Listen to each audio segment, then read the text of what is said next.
Hi, I'm Charles. I own and direct Kaleidoscope Rock Academy and Kaleidoscope School of Music here in the Seattle area. I teach guitar lessons, bass, ukulele lessons to students here in the Seattle area, both online and in person, and students all around the world through the magic of Zoom.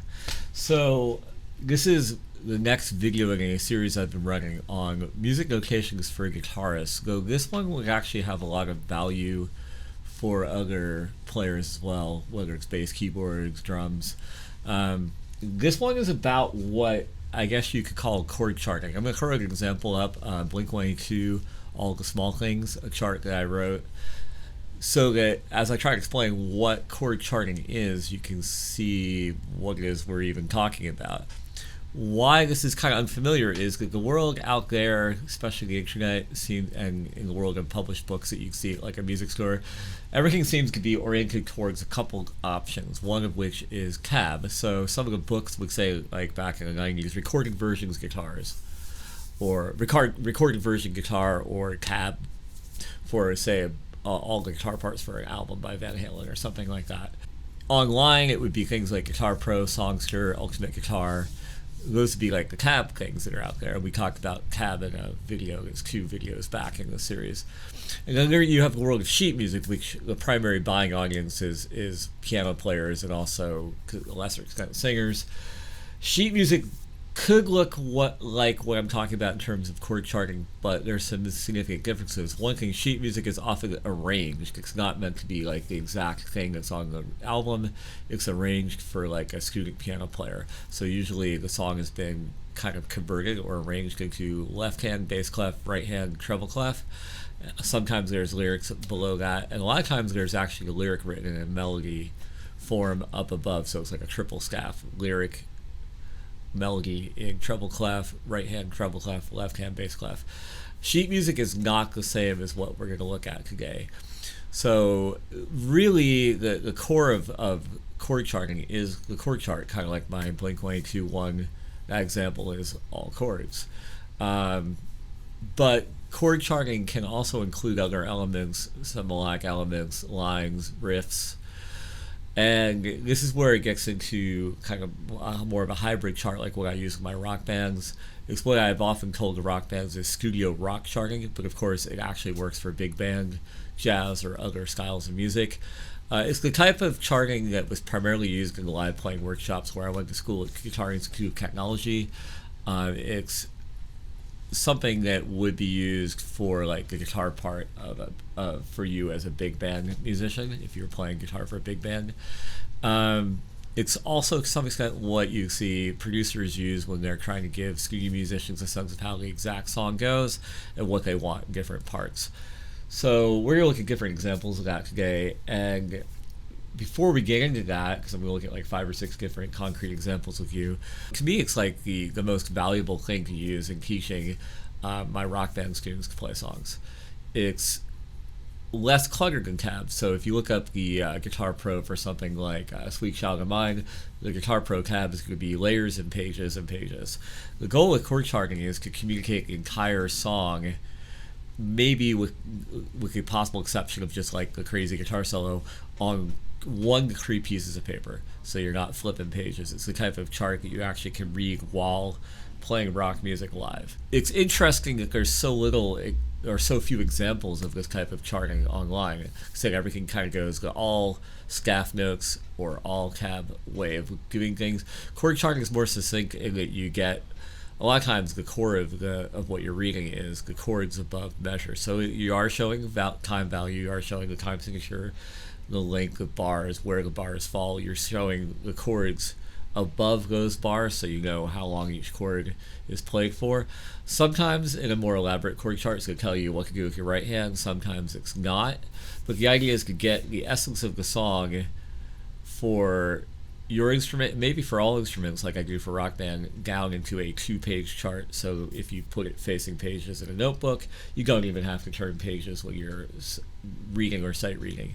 So to me, this is really like the superior way to communicate information both accurately and succinctly at the same time, but it's not highly popularized in part because A, maybe people don't know how to write chord charts this way, B, they don't have the confidence to do the interpretation and the combining of different elements of the song that they hear into a chord chart that's more succinct, so they feel like the only way to represent the detail they're hearing is to write everything out in tab. I don't feel like I'm losing that detail. I'm more getting to the essence that will lead to the right performance in a lot less space. So let's take a look at a couple of my examples from things that I've written or seen. The first one I'm going to show you is a real book style chart. And the real book is like a series of jazz-oriented fake books.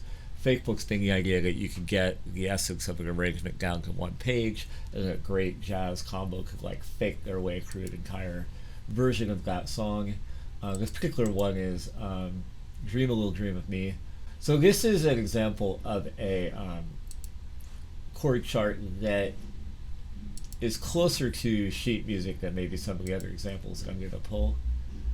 Fairly close to being a piece of sheet music, but you notice right away there's no left-hand, right-hand piano. That's because it's assumed that the person reading this, if they are the chord player, piano or guitar, they're going to read just the chord names on top, the G6, E flat 7, D7, G6, and they're going to come up with their own part using that designation of chords as the structure. And then the melody line either could be sung or could be played on an instrument that's the soloist is written on the staff. In treble clef, there's no bass clef.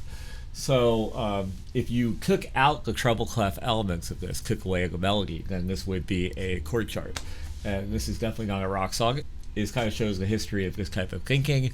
You would use this in a big band or a jazz combo to play the song. So next example, this one is Big Dipper. This is from my college days playing at Whitworth University. And this is a big band chart. This is just page 1. This one has no scaff elements. It is purely a chord chart. So it shows you the bar lines in 4/4. It shows you what chords to play and for how long. The hash marks, those little slanted or diagonal lines, those represent play the groove, whatever the groove is, for that number of beats. So it's not a strumming pattern. However, if this is a typical big band shuffle 4/4 song, the groove would be playing staccato quarter notes in a Freddie Green kind of style. The little division sign is an important chord chart symbol that shows you keep playing the same thing in the next bar. So you've got 4 bars of G9 to start this one off. There might be some kind of organizational notes like, hey, piano solo at A. But this one was really designed to guide the guitarist through a big band situation, not the piano player. We'll talk about some of the other symbols, but I just wanted to show you kind of the jazz background of studio rock charting. And then we're going to move on and actually take a look at small things again here. So this is one I wrote for my younger rock bands. And it shows you the chords that you're supposed to play, all power chords, C5, F5. It shows you how long you're supposed to play them for. So in the intro, the drummer counts 1, 2, 3, and 4 is what everyone starts. Those are pickup notes. So it says play the G and the F power chords as pickup notes on the and of 3 and the downbeat of 4. And then you've got a repeating section for the intro. Repeats are kind of funny in chord charts because you usually think that an undesignated number of repeats, like this one for the intro, is either twice or indefinite. If they want 3 times, they're going to say that. So it gives me the idea that I'm playing 8 strokes per chord there. Those are 8 notes. This one probably should say 4/4, but because I'm trying to keep it clean for younger students, it doesn't specify 4/4. But those are strum notations for 8 notes in a bar of 4/4.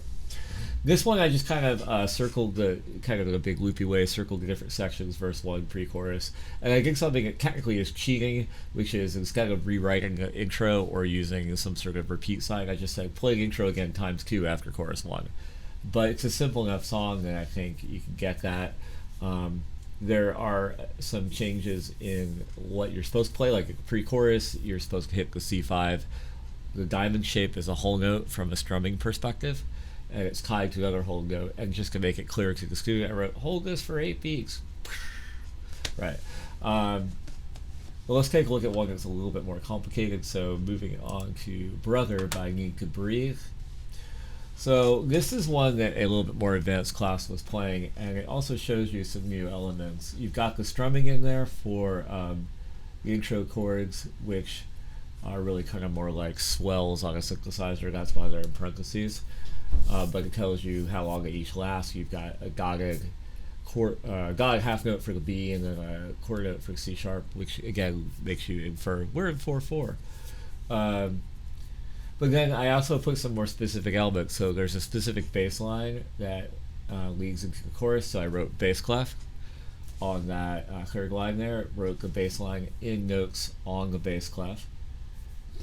But then when it gets down to the next line, the -4- is a symbol that I've kind of popularized just amongst my students, meaning do the prior 4 bars again. In a more traditional chart, it would actually mean don't play for 4 bars, but I found it to be a really useful symbol for just communicating that we want to do the prior 4 bars again. And then there's a break going into verse 2, and when it actually says kick only there, that's actually drum notation. That's the symbol for kick drum. Hit, and then there's some rests. There's another symbol at the end of the 4th line. Oh, it's also real prevalent on the 2nd line in the verse. The little 2 diagonal line. That's a division sign kind of symbol across a bar line. So what that's saying is we've got a 2-bar phrase from the prior 2 bars of the intro, and we want to repeat that every time we see that. So it doesn't mean play something twice. It means play the prior phrase, which is 2 bars long, play that phrase again over these 2 bars. So like, for example, verse 1 is doing that for 6 bars total, so it's 3 of these 2-bar phrases, and then the 7th and 8th bar of that line are different, so I can write them out. Also down here, there's some more baseline stuff. I've even got some kind of stuff like, hey, add tambourine partway through the verse, and what subdivision to do it on, which is 16th note. So there's the idea with this type of chart is I'm trying to communicate to everyone in this rock band what you do when in what part of the arrangement. And drummers have often said, look, there's nothing on there for me, but that is not true. If you understand the groove of a song, you can kind of fill in that groove whenever you're cruising, but this type of chart does convey to you as a drummer how long things go for. Like, this is an 8-bar verse, and there's a unison break on the 8th bar, and that is relevant to you as a drummer, because that means on the 8th bar, the G sharp minor, you're supposed to go. Doesn't matter if you know what a G sharp minor is, but you know that on that quarter note, you're playing a break. And then there's 3 beats of silence before going into the chorus. So as a drummer, this isn't telling you specific things to play in this particular chart, but it is telling you when to transition from one part of the song to the other, and as a good rock drummer, you absolutely need to know how to do that, how to set up the chorus when it's coming up, how to get out of the chorus and back into a verse feel. So this is telling you how long those are. Like, if there's a double chorus in a song, this type of chart is going to tell you, hey, this is a double chorus. Let's move on to another one. This is Imaginary by Evanescence. So this one looks a little bit more complicated. The intro's got some whole notes. Keys are supposed to play a string sound. It's kind of funny, below there it says C sheet music. So there are times where I provide students with some supplementary, more detailed information for their instrument using one of the other forms of notation that we're talking about. But then there's a real specific kind of metal syncopated pattern in intro too, so I'm breaking all the little strums under the E5, kind of thing. Let's see if I can read this one. So it's telling the band that they're supposed to be in. It says unison accents underneath that, so that's saying, hey, we've all got to play that thing together. This is the chord we're doing it on. Another thing you see underneath is underneath a lot of lines in these type of chord charts, you'll see like directions, like band in, unison accents, and then there's that little bracket with a little arrow. That means this kind of concept of unison accents going to continue forwards through that next couple bars at least. So I've got a treble clef acoustic guitar part at the interlude. I'm able to throw that on because in a lot of ways the staff portion of these chord charts is empty unless you put something in there. So it's kind of like that bar, I put in treble clef notes for the acoustic guitar. So the prior bar where it says unison slower, I actually wrote just the letter names because I wanted a bass player, a keyboard player, and a guitarist to be able to read all that at the same time, and I don't want to have to try to figure out how to stick that in treble and bass clef at the same time, so I just wrote letter names. I love the flexibility of writing charts by hand, and also this particular type of chart where there's so many different things you can do. One more example before we wrap this one up. This is not well-known band, Spiderbait, but one of my students really gigs them, so I wrote out a song called Calypso.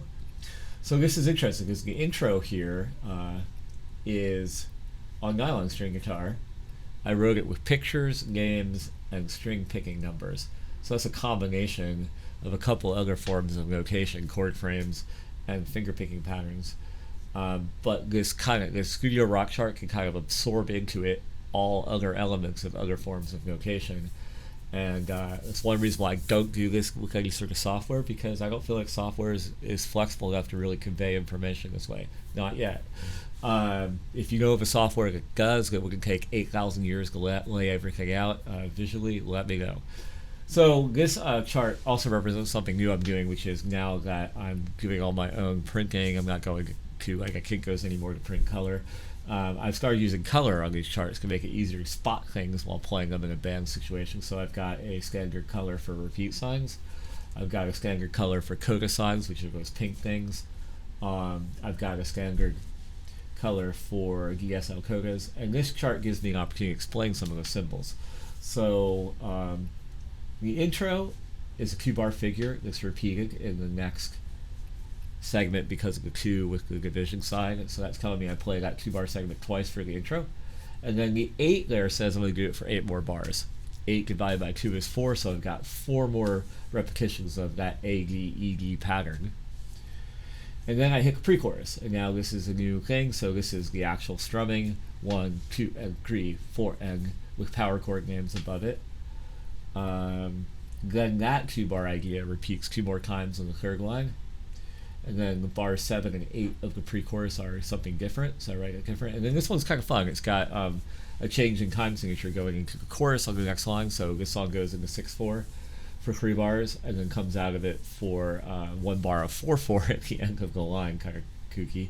And then my repeat sign kicks me back and plays it all over again. When I've gone through it twice, and I move on to where it says intro reprise, nylon guitar like intro. So 4 bars of nylon string guitar. And then a really important thing, DS. This is a borrow from classical sheet music. It makes way into this type of chord charting. So DS means go back to the sign being a thing that looks kind of like an F with 2 little dots. Color coded it on this one in green, but like that means go back to the top of the verse, not to the top of the page, just to the top of the verse where that sign is in a little box, and play again. And then the second part of the direction is al coda, which is that thing that looks like a Stargate. So the direction is 2 parts. It is go back to the sign and then play until you hit the coda, which I've color coded pink, and then take that coda down to the bottom of the page. So the coda is a really cool thing that enables me to like recycle the verse, pre-chorus, chorus, but then jump out of that repetition and move my eye down to a whole new part of the page, which in this case is kind of a double chorus for the end of the song. So I think I always tell students that codas are like stargates. You know, you drive your ship into the top coda and you pop out of the coda at the bottom. That enabled me to get this, all the repeats and the codas and all these symbols enabled me to get this rather short song all into less than a page. It would be a shame to take something that is this simple and make it like a page flipping disaster. A lot of these symbols are great too, because when you repeat a section, not only are you saving on visual space, but you're also building on familiarity. You already played that section. You don't need to see it as a new set of 8 bars or 24 bars could be read. You just kind of move your eye back to where you started. It seems more familiar because you're going, wait, I've already been here. And you're going to enable yourself to conquer the song faster than the endless non-repeats of a lot of like I see in tab, where it just, you know, the tab for like a really complex metal song could be like 27 pages long. That was a quick tour through what I call studio rock charting. It's, to me, the superior way to communicate information, in particular in a band setting. I would love to hear what your questions are about this, because it can be complicated, and this is really just an introduction. Though it was kind of a long video, it's still just an introduction. So email me. My email is in a lot of the descriptions of a lot of these videos, and I will take that into account, either answer your questions directly or keep that in mind for the next video I make on going into some of these notation things in more depth. Thanks for watching as ever, and subscribe to this channel so you get more of this kind of content. Thanks.